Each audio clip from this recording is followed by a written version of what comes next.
Bismillahirrahmanirrahim. Assalamualaikum warahmatullahi wabarakatuh. Selamat malam semuanya. Yang terhormat Bapak Rian Arthur selaku dosen pengampu dari mata kuliah evaluasi pembelajaran dan teman-teman yang saya banggakan.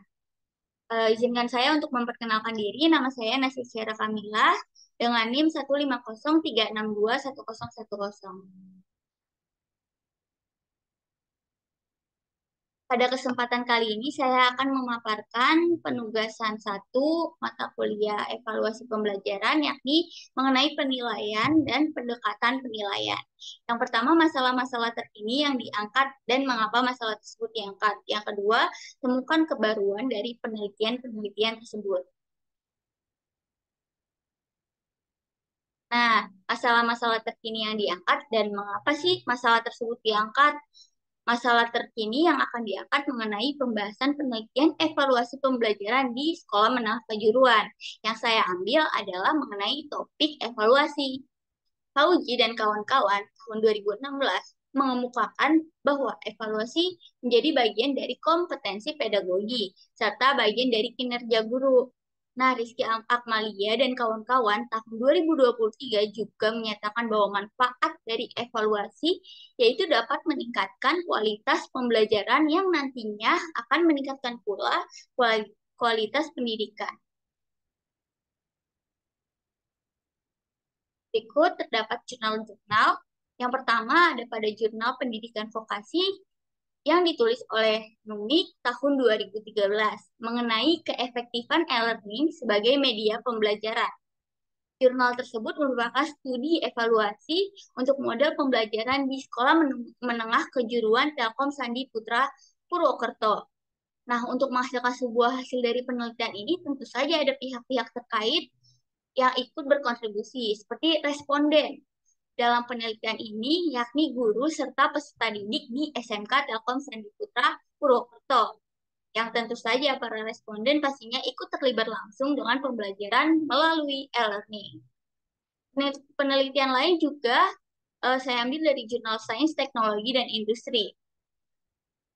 Penelitian ini mengenai apakah e-learning ini sangat efektif dalam pembelajaran dan apakah peserta didik dapat menerima pembelajaran berbasis e-learning dengan baik. Penelitian ini dilakukan oleh Nurmaini Dalimunte dan Himawan Wibisono pada tahun 2013. Penelitian ini dilakukan di SMK Labor Pekanbaru yang menunjukkan hasil penelitian untuk penerimaan sistem e-learning di SMK Labor Pekanbaru dalam hal kemudahan pemakaian dan kebermanfaatan yang termasuk dalam kategori sangat puas.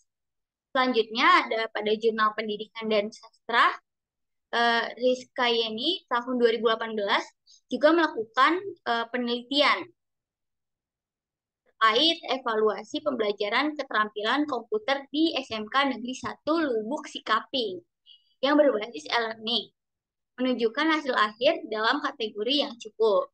Nah, dari berbagai penelitian-penelitian yang telah diteliti ini, serta dibahas mengenai evaluasi pembelajaran di sekolah menengah kejuruan dengan pembelajaran berbasis e-learning, menunjukkan hasil yang cukup hingga sangat puas. Dengan berbagai kategori hasil tersebut dapat timbul pertanyaan, yakni apakah pembelajaran berbasis e-learning setelah dievaluasi sangat bermanfaat bagi keberlangsungan pembelajaran di sekolah menengah kejuruan. Lalu kita lanjut ke mengapa masalah tersebut diangkat.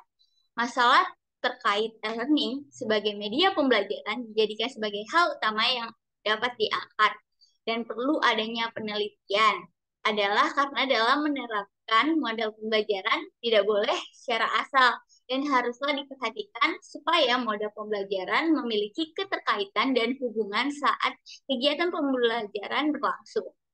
Seperti yang kita ketahui pada zaman sekarang adalah zamannya teknologi. Sangat jarang bahkan secara general bisa dikatakan tidak ada masyarakat yang tidak terhubung dengan kecanggihan teknologi. Tidak terkecuali dengan teknologi pada dunia pendidikan.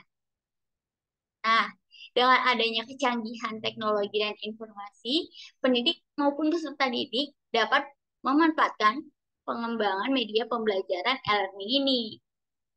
E-learning bisa diakses kapan saja, di mana saja. sehingga kegiatan belajar tetap berjalan walaupun saat itu sedang terjadi wabah virus corona.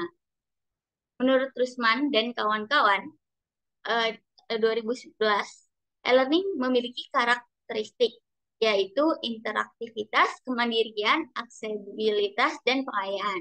Dengan adanya e-learning ini, seperti LMS maupun Moodle, pendidik dapat melaksanakan pembelajaran secara efektif. E-learning ini dapat dimanfaatkan sebagai komplement dalam meningkatkan pembelajaran di dalam kelas dan nantinya akan membantu meningkatkan pemahaman siswa untuk memahami suatu materi. Nah, kita masuk ke dalam menemukan kebaruan dari berbagai penelitian tersebut. Kebaruan dari berbagai penelitian mengenai topik yang diteliti, yakni evaluasi terkait media pembelajaran berbasis e-learning. Yang pertama, dalam jurnal pendidikan vokasi, penelitian oleh NUMEK dan sudah tentu saja sudah terakreditasi Sinta, e-learning harus tersedia konten yang mengandung instruksi yang jelas, dapat menyajikan suatu hasil dari instruksi yang telah tersedia. Lalu terdapat contoh kerja dan disediakan konten latihan, semacam game-game edukatif.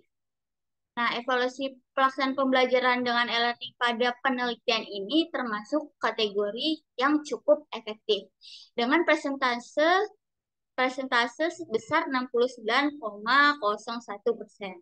Nah, untuk kriteria pelaksanaan pembelajaran e-learning sebagai media pembelajaran di SMK Telkom Sandi Putra Purwokerto ini memiliki persentase 77,27%, yang merupakan kategori yang cukup efektif juga. Lalu yang kedua, penelitian mengenai evaluasi penerimaan pengguna terhadap sistem e-learning di SMK Labor Pekanbaru, yaitu berdasarkan persepsi kemudahan dan persepsi kemanfaatan. Nah, secara keseluruhan ini keduanya menghasilkan persentase sebesar 97,45%, yang artinya siswa secara keseluruhan ini merasa puas dengan kemudahan eh, pemakaian sistem e-learning di SMK Labor Pekanbaru. Yang ketiga, penelitian yang dilakukan di SMK Negeri 1 Lubuk Sikaping,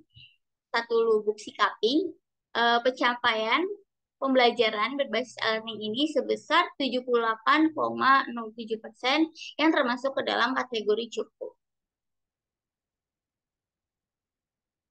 Nah, dari berbagai uraian kebaruan setiap penelitian tersebut memiliki kategori yang dari cukup efektif hingga sangat efektif.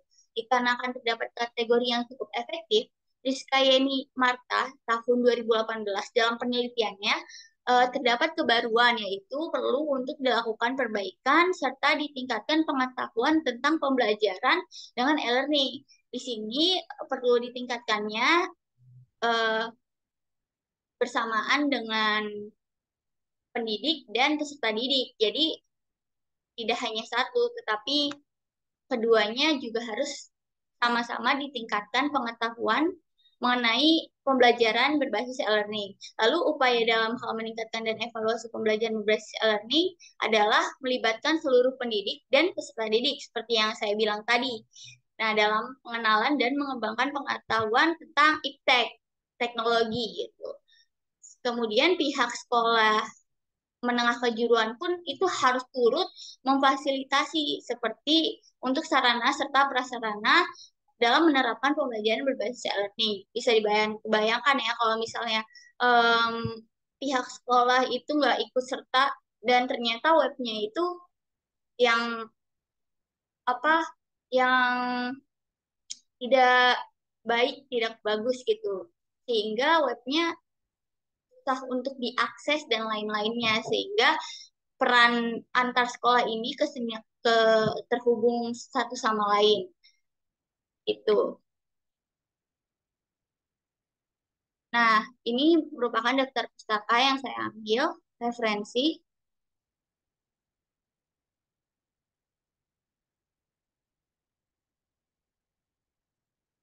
Yang dari saya kurang lebihnya mohon maaf.